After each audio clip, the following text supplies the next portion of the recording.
السلام علیکم ورحمۃ اللہ وبرکاتہ۔ جاسوس عورت سے درگزر کا واقعہ۔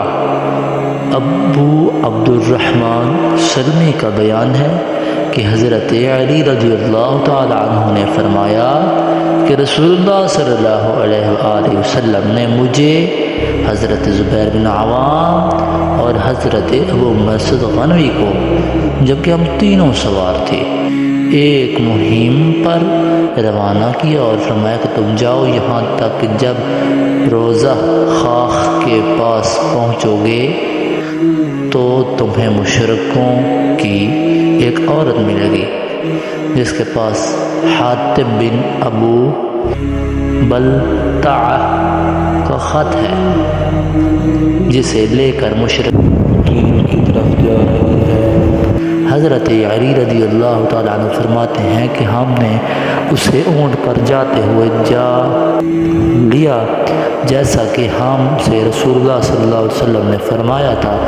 ان کا بیان ہے کہ ہم نے اس سے کہا وہ خط دیجئے تو جو تمہارے پاس ہے۔ اس نے کہا میرے پاس تو کوئی خط نہیں۔ چنانچہ ہم نے اس کے اونٹ کو بٹھایا اور اس کے پالان وغیرہ کی تلاشی لی، لیکن ہمیں کوئی چیز نہ ملی۔ میرے دونوں ساتھیوں نے کہا کہ ہمیں تو اس کے پاس کوئی چیز نظر نہیں آئی۔ اس کا بیان ہے کہ میں نے کہا کہ میں جانتا ہوں کہ رسول اللہ صلی اللہ علیہ وسلم نے غلط بیانی نہیں کی۔ قسم ہے اس ذات کی جس کی قسم کھائی جاتی ہے، یا تم خط نکال کر دے دو ورنہ میں تمہیں ننگا کر دوں گا۔ ان کا بیان ہے کہ جب اس نے میری جانب سے سختی دیکھی تو اس نے ہاتھ اپنے نیفے کی جانب بڑھایا، جبکہ اس نے آزار کی جگہ کمبل باندھا ہوا تھا اور خط نکال کر دے دیا۔ یہ فرماتے ہیں کہ ہم اسے لے کر رسول اللہ صلی اللہ علیہ وسلم کی جانب روانہ ہو گئے۔ آپ نے فرمایا کہ اے حاطب، یہ جو تم نے کیا تمہیں اس پر کس چیز نے آمادہ کیا؟ عرض کی کہ اس کے سوا اور کچھ نہیں کہ میں اللہ اور اس کے رسول پر ایمان رکھتا ہوں، نہ مجھ میں تغیر آیا اور نہ میں تبدیل ہوا۔ میرا ارادہ ہوا کہ قوم پر کوئی احسان کر دوں جس کے باعث اللہ تعالیٰ میری جان و مال کو لوٹنے سے انہیں روکے رکھے، اور آپ کے اصحاب سے وہاں میرا رشتہ دار کوئی نہیں ہے، جس کے باعث اللہ تعالیٰ میرے جان و مال کی حفاظت فرمائے۔ آپ نے فرمایا سچ کہا، ان سے اچھی بات کے سوا اور کچھ نہ کہنا۔ راوی کا بیان ہے کہ حضرت عمر عرض گزار ہوئے کہ یا رسول اللہ، مجھے اجازت ہو تو میں اس کی گردن اڑا دوں۔ حضرت علی کا بیان ہے کہ آپ نے فرمایا اے عمر، تمہیں کیا معلوم ہے کہ اللہ تعالیٰ نے اہل بدر کے حالات پر مطلع ہوتے ہوئے فرمایا کہ جو چاہو کرو کیونکہ تمہارے لیے جنت واجب ہو چکی ہے۔ حضرت علی کا بیان ہے کہ پھر حضرت عمر اشد آلودہ ہو گئے اور عرض کی کہ اللہ اور اس کا رسول ہی بہتر جانتا ہے۔ یہ بخاری شریف کی حدیث ہے اور خادم سے درگزر کرنا چاہیے۔ حضرت عبداللہ بن عمر رضی اللہ تعالیٰ عنہ کو فرماتے ہوئے سنا کہ ایک آدمی نبی کریم خاتم النبیین صلی اللہ علیہ وآلہ وسلم کی بارگاہ میں حاضر ہو کر عرض گزار ہوا کہ یا رسول اللہ، ہم خادم سے کہاں تک درگزر کریں؟ آپ خاموش رہے۔ اس نے پھر اپنی عرض دہرائی، آپ خاموش رہے۔ جب تیسری بار دریافت کیا تو فرمایا روزانہ اس سے 70 بار درگزر کیا کرو۔ اسی طرح حضرت عبداللہ بن مسعود فرماتے ہیں ایک شخص نے ایک عورت کا بوسہ لیا، پھر اس نے بارگاہ نبوی میں حاضر ہو کر ماجرا سنایا تو اللہ تعالیٰ نے آیت نازل فرمائی، دن کے دونوں حصوں اور رات کے چند ساعتوں میں نماز قائم کرو، بے شک نیکیاں گناہوں کو مٹا دیتی ہیں۔ اس شخص نے عرض کیا یا رسول اللہ، کیا یہ میرے لیے خاص ہے؟ فرمایا میری امت کے تمام افراد کے لیے ہے۔ حضرت ابو ہریرہ عائض بن عمر مزنی جو کہ بیعت الرضوان کے شرکاء میں سے تھے فرماتے ہیں کہ ابو سفیان کا سلمان، صہیب، بلال اور چند دیگر صحابہ کرام پر گزر ہوا تو انہوں نے کہا اللہ کی تلوار نے اس کے دشمن سے اپنا حق نہیں لیا۔ حضرت ابو ہریرہ رضی اللہ تعالیٰ عنہ نے فرمایا کیا تم قریش کے شیخ اور سردار کے بارے میں یہ بات کہتے ہو؟ پھر حضرت ابوبکر صدیق رضی اللہ تعالیٰ عنہ نے بارگاہ رسالت میں حاضر ہو کر واقعہ عرض کیا تو حضور صلی اللہ علیہ وسلم نے فرمایا ابوبکر شاید تم نے ان لوگوں کو ناراض کر دیا، اگر تم نے ان کو ناراض کیا تو گویا کہ تم نے اپنے رب کی ناراضگی مول لی۔ حضرت ابوبکر صدیق رضی اللہ تعالیٰ عنہ نے حضرات کے پاس تشریف لے گئے اور فرمایا بھائیو کہیں میں نے تمہیں ناراض تو نہیں کر دیا؟ انہوں نے کہا نہیں بھائی جان، اللہ آپ کو معاف کرے۔ روایت کیا گیا اس کو مسلم شریف کے اندر۔ حضرت ابو ہریرہ فرماتے ہیں کہ رسول اکرم صلی اللہ علیہ وسلم نے فرمایا صدقہ مال میں کمی نہیں کرتا اور درگزر کرنے سے اللہ تعالیٰ عزت میں اضافہ فرماتا ہے، اور جو شخص اللہ تعالیٰ کے لیے تواضع کرتا ہے اللہ تعالیٰ اسے رفعت عطا فرماتا ہے۔ اور بن زبیر کا بیان ہے کہ حضرت اسامہ بن زبیر رضی اللہ تعالیٰ عنہما نے انہیں بتایا کہ نبی کریم خاتم النبیین صلی اللہ علیہ وسلم ایک گدھے پر سوار ہوئے جس پر فدق کی چادر ڈال رکھی تھی، اور حضرت اسامہ کو اپنے پیچھے بٹھا کر حضرت سعد بن عبادہ کو عیادت کے لیے تشریف لے گئے۔ یہ غزوہ بدر سے پہلے کی بات ہے۔ آپ تشریف لے جا رہے تھے کہ ایک مجلس کے پاس سے گزر ہوا جس میں عبداللہ بن ابی بن سلول بھی تھے، اور یہ اس کے اسلام لانے سے پہلے کی بات ہے۔ اس مجلس میں مسلمان، مشرک، بت پرست اور یہودی موجود تھے۔ اسی مجلس میں حضرت عبداللہ بن رواحہ بھی تھے۔ جب سواری کے گرد مجلس پر چھا گئی تو عبداللہ بن ابی نے چادر کے ساتھ اپنی ناک چھپا لی اور کہا کہ ہم پر دھول نہ اڑاؤ۔ نبی کریم خاتم النبیین صلی اللہ علیہ وسلم نے سلام کیا، رک گئے، گدھے سے اترے، انہیں خدا کی طرف بلایا اور قرآن کریم سنایا۔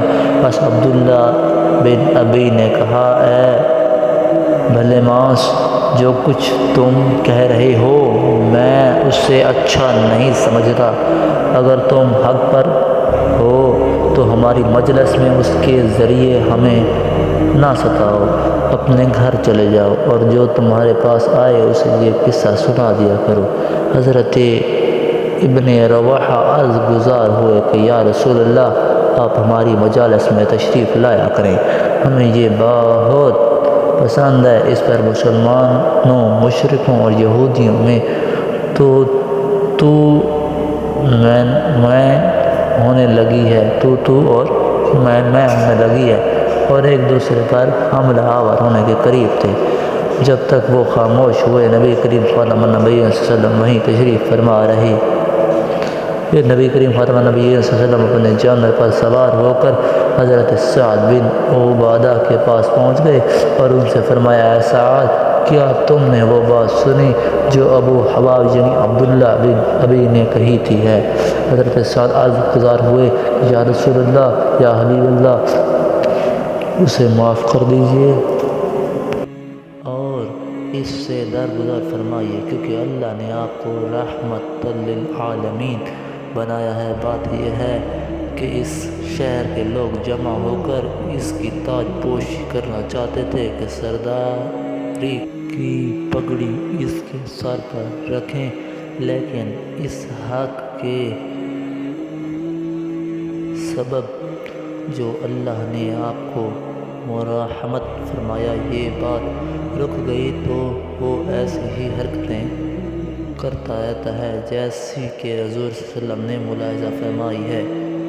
حضرت عائشہ صدیقہ رضی اللہ تعالیٰ عنہا سے روایت ہے کہ رسول اللہ صلی اللہ علیہ وسلم نے فرمایا گناہوں کے دفتر 3 قسم کے ہیں، ایک دفتر والوں کو نہیں بخشے گا، وہ اللہ کے ساتھ شرک کرنا ہے، جیسا کہ اللہ تعالیٰ فرماتا ہے بے شک اللہ تعالیٰ نہیں بخشے گا کہ اس کے ساتھ شرک کیا جائے۔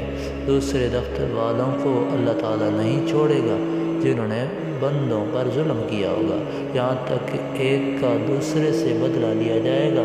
تیسرا وہ جس کی اللہ تعالیٰ کو پرواہ نہیں کہ وہ بندوں کا ظلم ہے اور وہ بندوں اور اللہ کے درمیان ہے، بس یہ اللہ تعالیٰ کی مرضی پر ہے کہ چاہے اسے عذاب دے اور چاہے تو اس سے درگزر کرے۔ حضرت ابو ہریرہ رضی اللہ عنہ سے روایت ہے کہ نبی کریم خاتم النبیین صلی اللہ علیہ وسلم نے فرمایا ایک آدمی لوگوں کو قرض دیا کرتا تھا، وہ اپنے نوکر سے کہتا کہ جب تمہارے پاس کوئی غریب آئے تو اس سے درگزر کرنا کہ شاید اللہ تعالی ہم سے درگزر فرمائے۔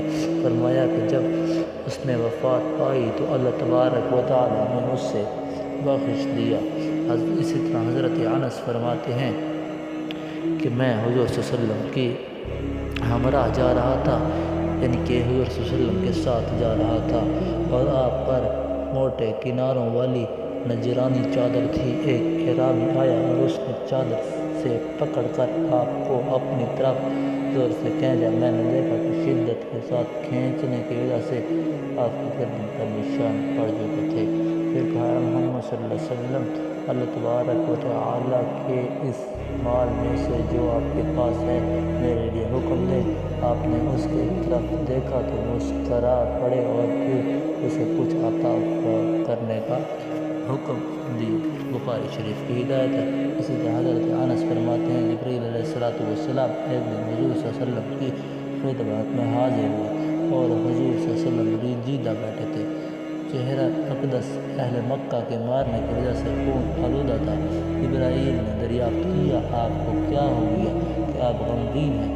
آپ نے فرمایا ان لوگوں نے میرے ساتھ یہ سلوک کیا ہے۔ جبرائیل علیہ السلام نے عرض کیا اگر آپ فرمائیں تو آپ کو کوئی معجزہ دکھلاؤں؟ آپ نے فرمایا ہاں۔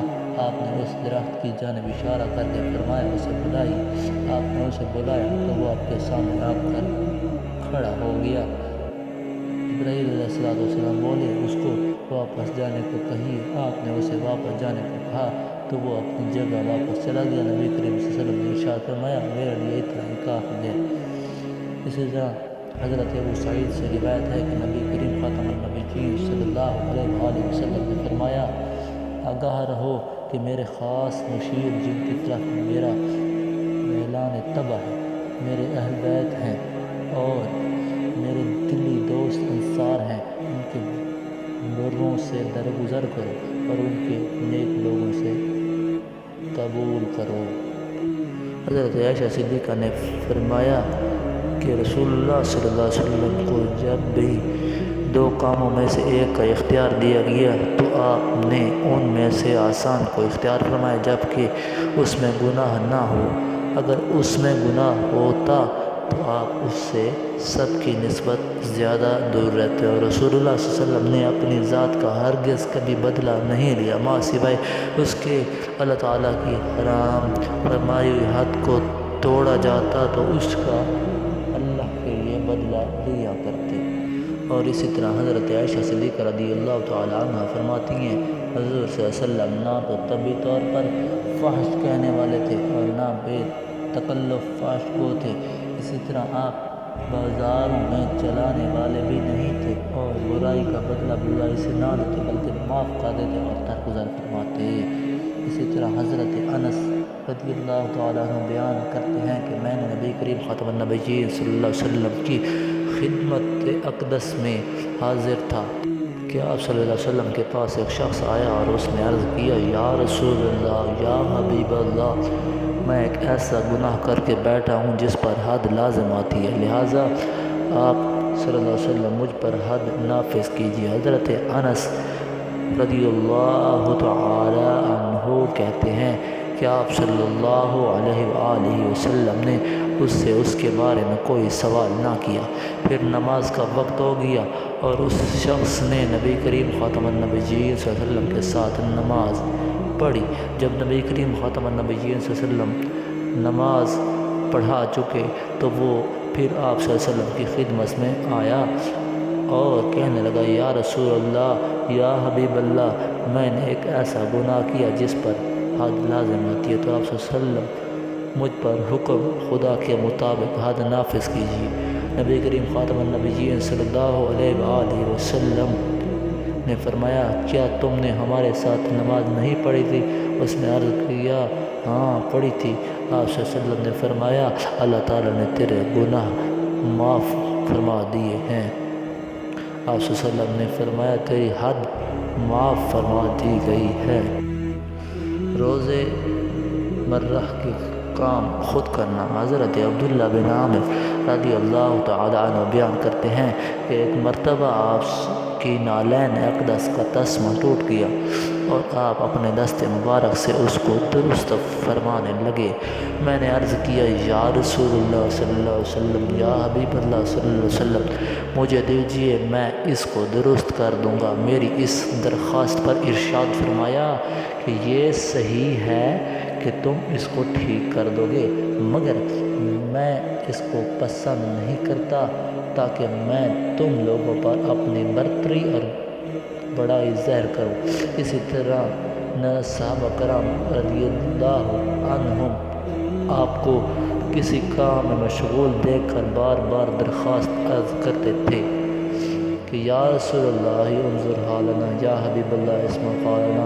وہ فرماتے تھے کہ یا رسول اللہ آپ خود یہ کام نہ کریں، اس کام کو ہم لوگ انجام دیں گے یا رسول اللہ، مگر آپ یہی فرماتے تھے کہ یہ سچ ہے کہ تم لوگ میرا سب کام کرو گے، مگر مجھے یہ گوارا نہیں ہے کہ میں تم لوگوں کے درمیان کسی امتیازی شان کے ساتھ رہوں۔ اور اسی طرح فتح مکہ کے دن جب فاتحانہ شان کے ساتھ آپ اپنے لشکر کے ہجوم میں شہر مکہ کے اندر داخل ہونے لگے تو اس وقت آپ پر تواضع اور انکساری کی ایسی تجلی نمودار تھی کہ آپ اونٹنی کی پیٹھ پر اس طرح سر جھکائے ہوئے بیٹھے تھے کہ آپ کا سر مبارک کجاوہ کے اگلے حصے سے لگا ہوا تھا۔ اور اسی طرح جب حجۃ الوداع میں آپ 1,00,000 شمع نبوت کے پروانوں کے ساتھ اپنی مقدس زندگی کے آخری حج میں تشریف لے گئے تو آپ کی اونٹنی پر ایک پرانا پالان تھا اور آپ کے جسم انور پر ایک چادر تھی جس کی قیمت 4 درہم سے زیادہ نہ تھی۔ اس اونٹنی کی پشت پر اور اسی لباس میں آپ نے اللہ تبارک و تعالیٰ کے نائب اکرم اور تاجدار دو عالم ہونے کی حیثیت سے اپنا شہنشاہی خطبہ پڑھا جس کو 1,00,000 سے زائد فرزندان توحید ہمہ گوش ہو کر سن رہے تھے۔ اسی طرح دوستان ذی المکرم دشمنوں کی زیادتیوں اور مخالفت کو فراموش کرتے ہوئے اللہ تبارک و تعالیٰ کی خاطر انہیں معاف کر دینا عفو کہلاتا ہے۔ حضور علیہ السلام میں عفو کا وصف اتنا نمایاں ہے کہ غیروں کو بھی یہ تسلیم کرنا پڑا کہ حضور صلی اللہ علیہ وآلہ وسلم سراپا عفو تھے۔ ساری عمر آپ نے کسی سے بھی ذاتی انتقام نہیں لیا بلکہ ہر کسی سے پہنچے ہوئے دکھ کا بدلہ اچھائی سے دیا۔ آپ نے عمر بھر کسی کو بد دعا نہ دی۔ فتح مکہ کے موقع پر بدترین دشمنوں سے بھی درگزر فرمایا اور ہر کسی کو معاف کر دیا۔ حضور صلی اللہ علیہ وسلم کے عفو کے چند واقعات پیش خدمت ہیں، اسی جو کہ میں آپ کے سامنے پیش کروں گا۔ حذیفہ رضی اللہ تعالیٰ عنہ سے روایت کرتے ہیں کہ رسول اللہ صلی اللہ علیہ وسلم نے فرمایا اگلی امت میں سے کسی ایک شخص سے فرشتے ملے تو انہوں نے پوچھا تم نے کوئی نیکی کی ہے؟ وہ بولا میں اپنے خادموں کو کہتا تھا وہ تنگ دست لوگوں کو مہلت دیں اور دولت مندوں سے درگزر کریں۔ فرشتوں نے بھی اس سے درگزر کیا۔ حضرت جابر رضی اللہ تعالیٰ عنہ نے فرمایا ایک شخص نبی کریم خاتم النبیین صلی اللہ علیہ وسلم کی بارگاہ میں حاضر ہو کر عرض گزار ہوا کہ فلاں میرے باغ میں غزق کھجور کا درخت ہے اور اس درخت کے باعث وہ مجھے تکلیف پہنچاتا ہے۔ نبی کریم خاتم نبی صلی اللہ علیہ وسلم نے اسے بلا کر فرمایا اپنا درخت مجھے بیچ دو۔ عرض کی نہیں، فرمایا کہ مجھے ہبہ کر دو۔ عرض گزار ہوا کہ نہیں، فرمایا کہ جنت کے ایک درخت کے بدلے بیچ دو۔ تو اس آدمی نے عرض کی نہیں، تو رسول اللہ صلی اللہ علیہ وسلم نے فرمایا میں نے تم سے بڑھ کر بخیل نہیں دیکھا مگر جو سلام و بخل کرتا ہو۔ اسی طرح حضرت عائشہ صدیقہ رضی اللہ تعالیٰ عنہ نے فرمایا رسول اللہ صلی اللہ علیہ وسلم نے عادتاً کبھی برے الفاظ استعمال نہیں کی اور نہ تکلفانہ، اور نہ آپ بازاروں میں چلاتے اور نہ برائی کا بدلہ برائی سے دیتے، معاف کرتے اور درگزر فرما کرتے تھے۔ اسی طرح حضرت ابو ہریرہ رضی اللہ تعالیٰ عنہ سے روایت ہے کہ کہا رسول اللہ صلی اللہ علیہ وسلم نے فرمایا موسیٰ بن عمران نے کہا اے پروردگار تیرے بندوں میں سے تیرے ہاں عزیز تر کون ہے؟ فرمایا جو شخص قدرت لے کر بخش دیتا ہے۔